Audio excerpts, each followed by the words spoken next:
Hi, I'm your host, John Pope, and today is episode number 5 of 100% Podcast.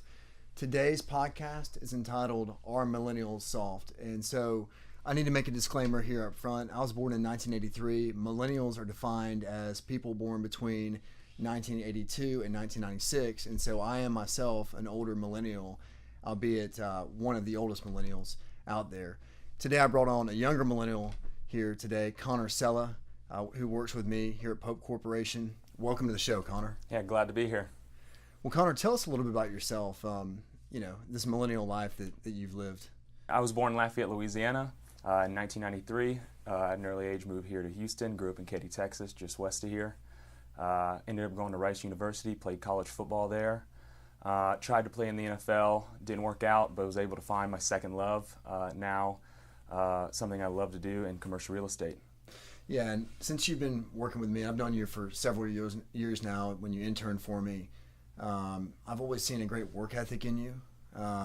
Let's go back to your childhood there in Katy, because millennials are not known for having the thickest skin. Mm-hmm. They're not necessarily known for being the hardest workers. And so tell me about how you were raised there in Katy. So, yeah, I got involved in sports really young. I want to say I was in kindergarten, maybe the first time I started playing football and basketball and baseball and all different types of sports. And I was fortunate enough to have some really good coaches and my parents in my ear every step of the way, just letting me know that if you want anything in life, if you want to be great, if you want to be number one, you're going to have to work. And there's been a lot of talk of the participation trophies. We had talked about this earlier. I never received a participation trophy growing up. That was something that I never had to deal with, so I guess I never really had that influence of, getting rewarded for just showing up. And there's one thing that my dad would always say to me. There was a lot of times whenever I was in the middle of a season, it was tough, we weren't very good, and I just let him know, Dad, I don't want to play anymore. And he wouldn't let me quit. And he just always said, son, if you start something, you got to finish it. And that's something that stayed with me my entire life. Never quit.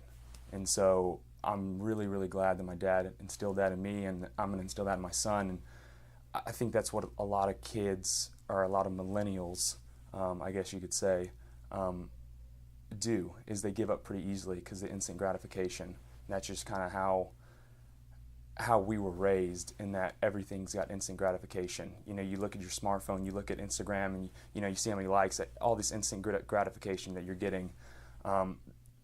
Maybe we don't know how to work as hard, or maybe they don't know, they don't trust in the process. The quote, embrace the suck, is what a lot of my coaches told me growing up, and it's so true. And that, I always thought about it like applying to my sports life, and it applies in business and everything. You're going to have to grind no matter what. If you want to be successful, if you want to be great, you have to grind. Yeah, I can totally relate and agree with what you're saying, Connor, about embracing the grind, especially in the commercial real estate business, and I'm sure a lot of other businesses as well. It takes years to see the results of the work that you've put in, those seeds that you're planting over time, and coming to the office every day, putting in that hard work, doing what you need to do.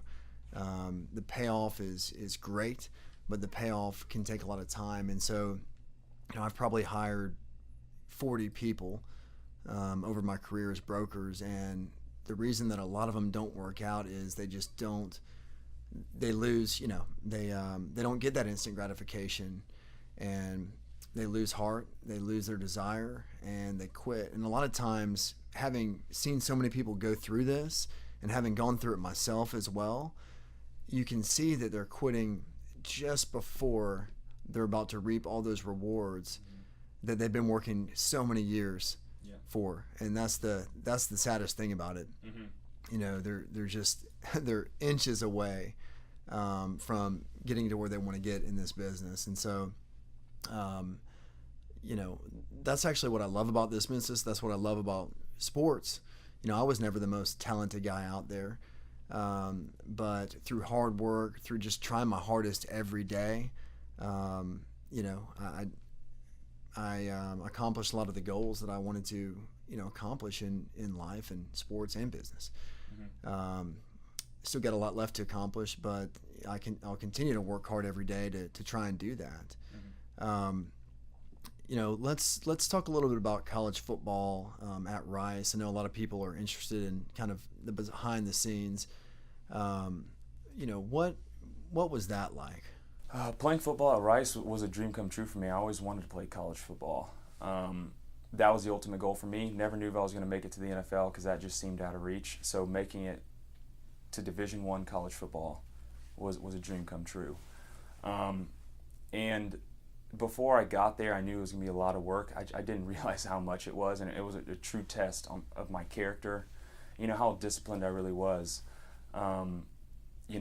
You had your mandatory workouts, you had your mandatory practices and everything, but that's not enough. In order to be successful, in order to get where you want to be at the top, you have to put the extra work in, and that's showing up before every practice, staying after every practice, and getting extra lifts in, whether that be on a day you have off or after the lift themselves. And I think you could see that clearly in my redshirt freshman year when we won conference. I mean, that senior class, they drove everybody to push themselves harder, and we reaped the benefits. I mean, you could see it. The proof was in the pudding. As You they won say. conference, correct? We won conference, yes. Yeah, see, that brings me to a point that you hear a lot about in business and life, which, you are essentially an average of the people that you surround yourself with.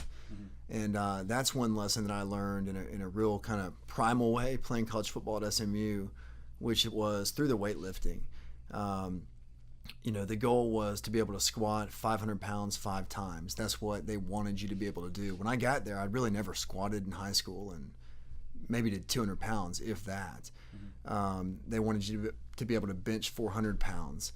And when you first get there as an athlete straight out of high school, it seems that these numbers are just ridiculous. But it's funny how, you start working out with these guys that are already doing that, and you'll just get better and better and better and better. And eventually you'll hit those numbers as I did. I think that was, it's just such a clear example of how surrounding yourself with mentors in business, or if you're in athletics, athletes that are better than you are, is so important for your own personal development, because ultimately you're going to rise up to their level. And I think that's one of the biggest lessons I learned playing football that I definitely keep in mind today. Absolutely, yeah. Surrounding yourself with people that are where you want to be. That's what you have to do. Fortunately for me, my freshman year, I was around 3 NFL tight ends, and my position coach played in the NFL for 9 seasons. 2 of these guys still play in the NFL currently, and being able to be around them and just see how they operate, and what it's like and what's necessary to be a Division I college football player has been huge. And also when we've gotten here, you've been my mentor throughout this process, and being around you, I mean, I get a great example of what it takes to be successful in this business, and it's been huge, your influence on me, and I see myself get better every day, just surrounding myself with you as well as everybody else here in our office. Right, exactly. I mean, it's so one thing that's said about millennials is that they don't have thick skin, that they quit a little bit too easily. I know you faced some adversity, as has everybody listening to this, watching this show. Tell me about a time that you faced some adversity and overcame it. Yeah, I mean, there's a lot of times in sports that's happened, but I'll do the most recent for me, and it's actually in the business world. I started off with another commercial real estate group initially when I got done playing football, and I didn't really know what to expect. I had interned for you before. I kind of had a good idea of what it was going to be like. I didn't realize how much went into it, and I didn't get the job done, essentially. I ended up leaving that group. I was kind of down in the dumps. I was thinking maybe commercial real estate isn't for me. And luckily you reached out to me. You presented me with this great opportunity, and I knew something I couldn't turn down. And when I got here I just reflected on my time with the other company I was with, and as upset as I was, I mean, the only thing I could look back on is that it was all my fault, and that the only reason why I didn't succeed was because it was me. I tried not to play the victim role. I took all responsibility because it was my fault at the end of the day, and the way that I overcame that was I knew that I was gonna have to work every day, and that's what I felt was happening at the other group, is that I wasn't putting enough work in, and I needed to step my game up. I needed to get after it each and every day and stay disciplined. Come each day with a plan of what I was going to do. Now I come in, I work every day. I come to work, I write down a list of things that I'm going to do is necessary, that I need to get done that day, and I move forward. And I mean, it's worked out since. I'm having a lot more success here. I'm enjoying it. I enjoy, showing up to work every day, and it's great to look back and reflect on how unsuccessful I was, and it was simple fixes that I needed to take in order to become successful. And I'm not there yet, obviously. I'm still working, but I'm getting there, and I'm taking the right steps in the right path. So I think now's a good time for me to state my opinion. I think millennials get a bad rap. I think there's so many positive things about millennials. I think that for the most part, they're more open-minded. They are more collaborative. They want to do something that matters to them. I think it's just the importance of finding that thing, and then once you find it, not giving up. And that is, if millennials can take all the good things about the generation and add in that trait of a little bit more resilience, not giving up, I think millennials have the potential to be one of the greatest generations our country has seen. Which is important because they'll represent the majority of the workforce as well, and will drive our economy. So I don't think millennials are soft. I think like every they're a microcosm of our culture, right? And so like every individual has certain things they need to tweak, they need to better in order to better themselves. I think as a generation, millennials are that same way. On the whole, right? There's a lot of good things. They can tweak certain things that maybe they aren't so strong in, and the generation can, really excel on the whole. And so, I think I'm excited about this next generation coming up and the potential that they have, and I hope to be a part of that, mentoring a lot of young people and just working towards helping them be successful and whatever they're trying to do in life. Absolutely, I agree. I think this generation gets a bad rap. Maybe the older generations are looking at us, and they see the millennials that are all over social media, all over TV, whatever it may be. Just the ones that they're noticing that are soft, the ones that are around them. There's a lot of people that keep their mouths shut. They get the work done. Put their head down and grind. And I like to think of myself as one of those people, and I have a lot of friends and a lot of people that I know of that are that way, not complaining, know that they have to put the work in to be great, and they're going to be successful. And just generalizing the whole generation as soft, I think that's unfair, and that sounds like a soft thing to say, but it's true. Not all of us are like that. Agreed. Well, I'd have trouble calling you soft anyway at 6'3" and 230 pounds, but even if you were, but you're not soft.